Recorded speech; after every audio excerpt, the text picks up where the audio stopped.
कितनी पसंद आई आप। यूँ अंदाज़ा लगा लीजिए कि अगर मेरे पास एक विश होती तो वो ये होती कि काश अंबर की जगह आप मेरी ज़िंदगी में होती।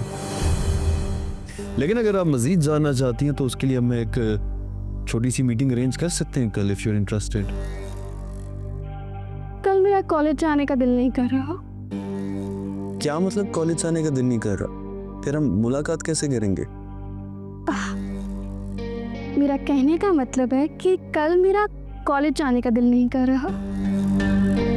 तो फिर क्या जी चाह रहा है आपका? पता नहीं, मेरा दिल अजीब सा उदास सा है। पता नहीं क्यों बिला वजह मेरा भी दिल कर रहा है कि मैं ऑफिस ना जाऊं, छुट्टी कर लेता हूं। तो क्यों ना कल मैं ऑफिस से छुट्टी करूं और हम आउटिंग पे जाएं ताकि आपकी इस उदासी का कोई बंदोबस्त कर सकें।